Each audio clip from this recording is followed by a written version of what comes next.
Hello, my name is Katie Becker, and today I'm going to talk a little bit about varicose veins. What are varicose veins? They are enlarged veins, typically laying close to the skin, but in rare cases they can be found deeper into the body tissue as well. Varicose veins usually develop in lower legs and feet due to weakened or damaged valves allowing blood to pool back into the vein. As we learned earlier in this class, the vein's job is to return blood to the heart. Varicose veins are more likely to develop in the lower extremities of a person's body due to gravity. It's much easier for the blood to fall back down to your heart than for the body to have to push the blood back up to the heart. The veins rely largely on muscle contraction and the elasticity of the vein and valves to return the blood. However, when the valves in the leg become damaged or weak, it is harder for them to close and stop the blood from flowing back down into the vein, like this picture on the left shows. When the blood slips past this valve, it causes pooling of the blood in the vein. Then, this extra fluid turns into bulging and twisting, which creates the varicose vein. So, who is at risk of getting varicose veins? Women are 2 times more likely than men to develop these veins, especially during pregnancy due to the increase of blood volume. WebMD states that 23% of Americans struggle with varicose veins. Individuals who are obese are at an increased risk because of the extra weight putting more pressure on the vein. If you have a job that requires you to stand or sit for a long period of time, this decreases blood flow activity as well. Varicose veins are hereditary, so chances are, if your parents have them, you might get them as well.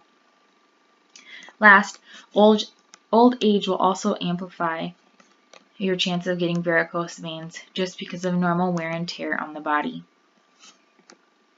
So are varicose veins just a cosmetic issue? Yes and no. Spider veins typically are just cosmetic, not causing anything other than just some purple or bluish discoloration of the vein, showing through to the skin. With smaller varicose veins, it is common to experience cramping, swelling, itching, and achy pain in the vein location. For more serious large veins, it is possible to experience major issues such as ulcers and blood clots. And last, bleeding due to bursted veins. Ulcers, clots, and bleeding are serious issues that require immediate medical attention. The first way that they can treat it is a lifestyle change. If you stand or sit for a long period of time, make a point to walk or create some type of movement in your legs to start that muscle contraction and help take the pressure off your veins and valves. Make choices to help promote easy circulation. This would be involving trying to not cross your legs, avoiding tight clothing, and not wearing heels as much as possible.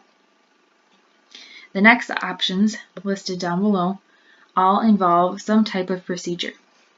Sclerotherapy is used to close off spider veins and smaller varicose veins. A professional will inject a chemical into your vein, which initiates scarring to help make the vein close.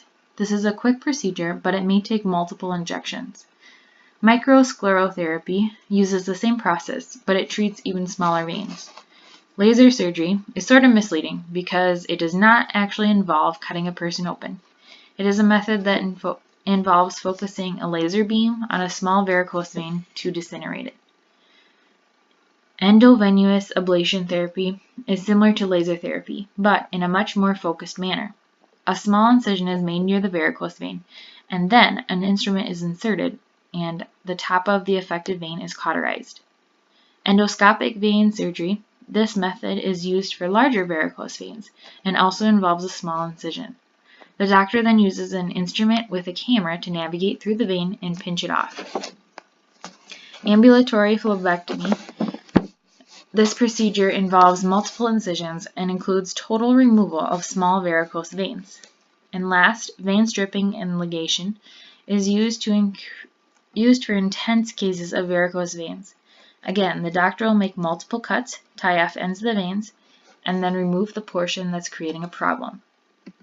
Thanks for listening, and here are my resources for my presentation.